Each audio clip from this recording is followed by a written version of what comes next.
Hey everyone, so if you're new to my channel, I usually do cooking videos and K-drama review videos. I don't do comic book movie reviews because there's a ton of people who do a really great job at it already.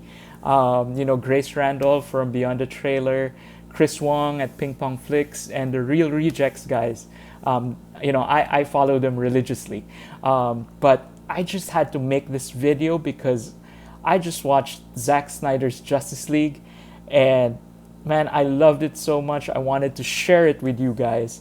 So I'm doing a non-spoiler review by sharing with you 5 reasons why you should watch Zack Snyder's Justice League. Okay, I've got my notes here. I'm going to refer to it from time to time. All right, number 1, visuals and musical score. If you guys don't believe music affects making movies, you're sorely mistaken. I mean, here, Junkie XL does a tremendous job with the music, right? Like during all of the action scenes, man, his music just gets your heart pumping so fast. But also he makes some really quirky and bold choices for music outside of the action scenes. I think my favorite was this song he picked when Aquaman was about to jump into the water.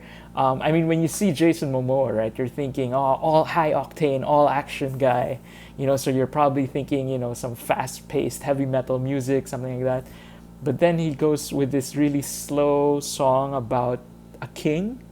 And I think, Arthur is supposed to be the king of the 7 seas, right? So, man, that was an inspired choice. I mean, some people might find it weird, but I thought it was an inspired choice. And for visuals, what can I say? A Zack Snyder movie always has great visuals. In this, when you read comic books, there's always like 1 or 2 pages where it's just a huge, beautiful painting or picture, right? Just for you to enjoy it. With this movie, there's probably about 6 or 7 at least moments where you can pause and just look at your screen and it just looks like a beautiful painting. That's how beautiful this movie is. All right, number 2, it's not the same movie. I really hate it when people say that this is just a movie. It's the same movie, it's just 4 hours long. That's not true at all. Not true at all. All of the scenes here really get to breathe. And what happens is the heart of the movie actually comes out. Here, because the scenes get to breathe, you spend so much more time with the characters that you can finally see their motivations. Like Flash is no longer just this silly comic relief character. He's still funny, right? But you can see what motivates him. His relationship with his father actually motivates him to be a hero. And Aquaman isn't the same. In the 2017 version, you think like, wow, this is a dumb surfer guy, who just wants to beat up people. Here you can see that, Arthur has a very strong morality to him, and that drives his actions and his behavior, even though he has this facade that he doesn't care, right? And Cyborg, my God, Cyborg, I didn't really appreciate Cyborg as a character, but watching it in Zack Snyder's Justice League, wow, it makes you realize that Cyborg is kind of the hero that we really need in these modern times. And just to watch his story, from being a football star to being quite possibly one of the most powerful superheroes in the DCEU, it's just so beautiful. My 3rd reason, justice. A lot of people try to defend Whedon by saying that, he had no choice. He had to cut off, 2 hours from this original cut, right? And that's why the movie is so disjointed. That's not true at all. If you watch this movie, what you're going to realize is he cut off the most important parts of the movie. He cut off all of these beautiful one-liners, these beautiful storylines, sterling performances. And what really pisses me off is that the common denominator is these are all the scenes and stories and characters that he cut where features women and people of color. And that really pisses me off. My favorite line of the movie actually comes from the Amazons and from Wonder Woman, and these were all removed. Like I said, the Cyborg story was so beautiful. His relationship with his parents was completely removed, and that's really what this movie was about. And then there's this beautiful, beautiful story. It's not even a superhero story. It's a story about this mother struggling with her finances, and trying to raise her kids, right? And it was completely removed, and it pisses me off. You know, people keep saying like, "Oh, where's the heart of this movie?" You know, this movie is so disjointed, no motivations, no anything, and then you realize that it's just all been cut. And watching this movie will really give justice to the great performances by all of those actors of color, those female actors.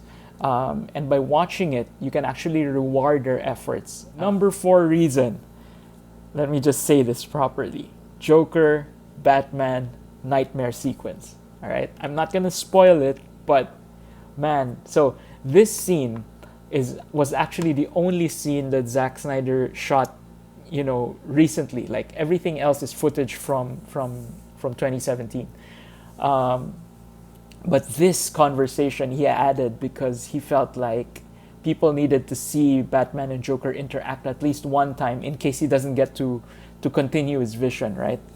And I mean, this conversation between Batman and Joker will melt your mind. The conversation was just so smart, so painful. It was like Joker and Batman dropping truth bombs on each other, right? And so that's already a treat. But at the same time, you know, if you really listen in on the conversations, it actually pushes your mind to think about all of the possibilities. You know, the possibilities of a Batman prequel movie, you know, a Joker TV series, a Knightmare sequence TV series. Like, there's so many things here that Warner Brothers can explore if they have the guts to do it. But there are so many stories that were set off just by this conversation between Batman and Joker. It's amazing. And number 5, my final reason to watch Zack Snyder's Justice League is very simple. Zack actually wrote it down right before the credits, ForAutumn. So I know it's already been documented. Zack lost his daughter Autumn to suicide during the filming of the original Justice League, and you know, I think it's a little bit cathartic for him to actually finish this story. And without spoiling anything, mental health is actually one of the main themes of this movie.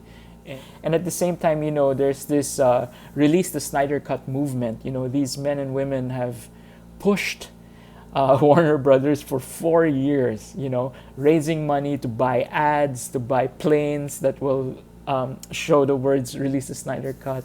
They tweeted the hashtag for 4 years continuously, just so that Warner Brothers will realize that everyone wants to see the Snyder Cut, right?